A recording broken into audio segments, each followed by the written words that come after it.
When I reviewed the Xiaomi Pad 7 last year, I was really struggling to find anything wrong with it. In fact, if someone asked me what's the best value for money tech product you've ever reviewed, I'd probably point my finger towards the Xiaomi Pad 7. And now we have this guy, the Xiaomi Pad 8. I don't know exactly how much it cost at the time I'm filming this video, but I can almost guarantee you that we'll be seeing some price hike this year. Not because it has a ton of insane upgrades, but thanks to all of the AI companies eating the entire memory chip supply of the world. The RAM shortage has gotten so out of hand that some analysts are predicting the worst decline in smartphone sales ever. And if I had to guess, I think the Xiaomi Pad 8 will end up selling for some 32 to 33,000 rupees in India for the base 8.28GB model. Now, anyway, if you look at the specs, the Xiaomi Pad 8 does not bring too many upgrades. I mean, for one thing, its design is practically the same as last year. It's got the same full metal build as the Xiaomi Pad 7, and even their color options are twinning. So it feels just as great to hold, and things like transferring files to and from an external drive on this thing are also quite fast with the same USB 3.2 connection as before, instead of the slow USB 2.0 port that's more common in other mid-range tablets. The only way you'd be able to tell these two apart visually is by looking at this flash module, since Xiaomi has gone with a circular flash this time. The Xiaomi Pad 8 is somewhat slimmer and lighter as well, which is always great to see because I love using tablets that are comfortable to hold for hours at a time. Apple's iPad Pro was the perfect example of a slim and light tablet done right, but I feel like Xiaomi didn't really hit the bullseye here because its slim design has actually created a massive problem for this tablet, which I'll talk about in just a minute. But first, let me talk about what Xiaomi did not change: the display. The Xiaomi Pad 8's display is essentially a copy-paste job. Not that there's anything wrong with that, since the Xiaomi Pad 7 already had the best display for the price. Wait, let me read some of its specs and you'll know exactly what I mean. So, the Xiaomi Pad 8 brings an 11.2 inches IPS panel with up to 144Hz refresh rate, 800 nits of peak brightness, a tack-sharp 3.2K resolution, and 12-bit colors with perfect calibration right out of the box. That means everything just looks sharp and feels so smooth when I'm browsing the web. It gets more than bright enough when I'm indoors, and binging my favorite shows is an absolute treat too. Especially since the Xiaomi Pad 8 also has every HDR certification that I could want. I can even go with a more expensive nano texture display variant to get rid of all the light reflections and glares, which should be particularly useful to field workers and such who are constantly on the move. And as far as I am concerned, the only thing that's missing here is an OLED panel. But remember that massive problem I mentioned before? Well, what's happened here is that while pushing for a slimmer design, the speakers on this guy have taken a stupid hit. Because the drivers on the Xiaomi Pad 8 now don't have enough physical space inside the chassis to move air for a wider, spacious sound. It still has a 4-speaker system with Dolby Atmos support, but I found the actual audio quality to be quite superior on the Xiaomi Pad 7 instead. This thing gets considerably louder, it sounds much more open and more detailed, and it even manages to reproduce bass notes quite well. So yeah, the Xiaomi Pad 8 has downgraded speakers. Now, getting back to the display, I bet night owls aren't going to have any problem looking at this screen either. It can reduce the blue light emission at hardware level, and there is DC dimming to prevent screen flickering as well. So, all in all, while the Xiaomi Pad 8 has a fantastic display, its mediocre speakers unfortunately leave a bad taste. Alright, do you want to know why the Xiaomi Pad lineup continues to be insane value year after year? Well, that's because Xiaomi never messes up when choosing the processor. Never.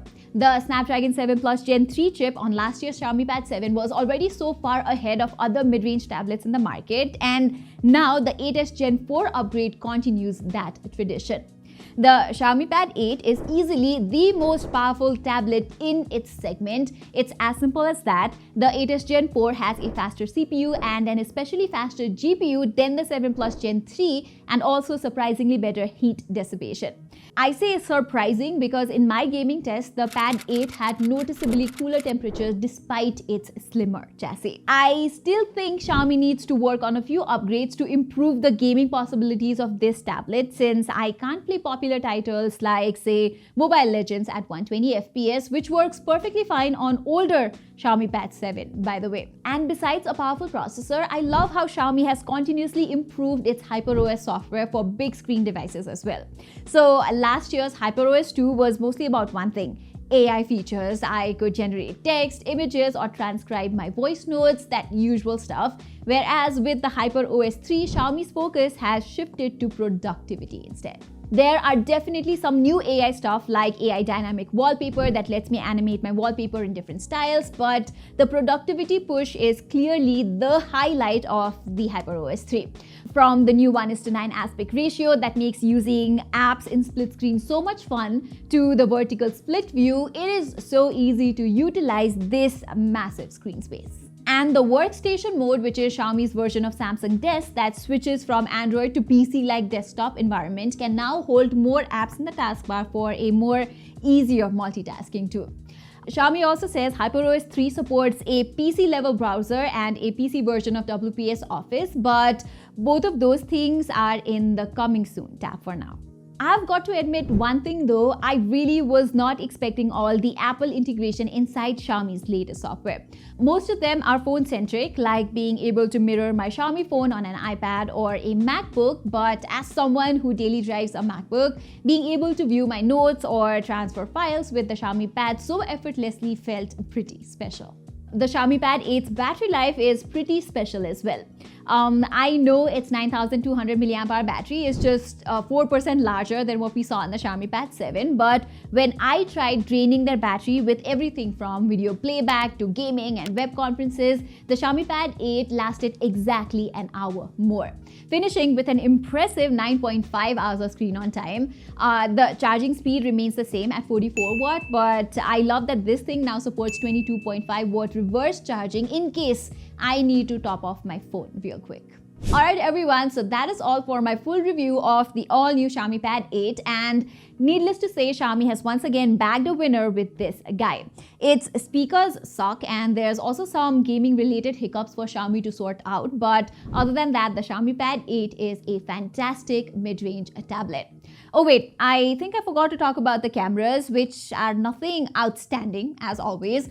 And the worst thing is Xiaomi's focus frame feature, which is supposed to follow me around as I move, still does not work for some reason. So even after considering its mediocre cameras, I can confidently say that the Xiaomi Pad 8 is an awesome tablet for some 30,000 rupees in India. What's sad is that there is practically no competition from other brands in this segment. I guess the Moto Pad 60 Pro kind of comes close to competing against the Xiaomi Pad 8 price-wise, but that thing has a much worse display, worse software, and considerably weaker performance.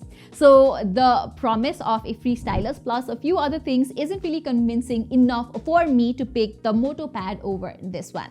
And I am honestly a bit too skeptical about the Brave Arc that everyone seems to be talking about these days. It's an absolute specs monster, but trusting 35,000 rupees on a brand I've never heard before with no clear support policy is not a gamble that I am willing to make yet. That means the only true competition for the Xiaomi Pad 8 is, drumroll please, the Xiaomi Pad 7 itself.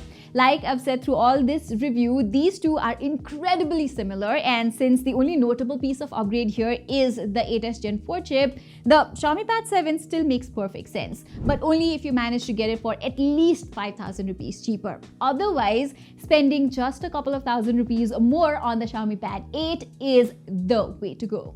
Alright everyone, with this we've come to the end of this video. If you like this content, please don't forget to give it a thumbs up, and while you're there, please don't forget to subscribe to my channel. Saying this, I'm Pratima Adhikari, and thank you so much for watching.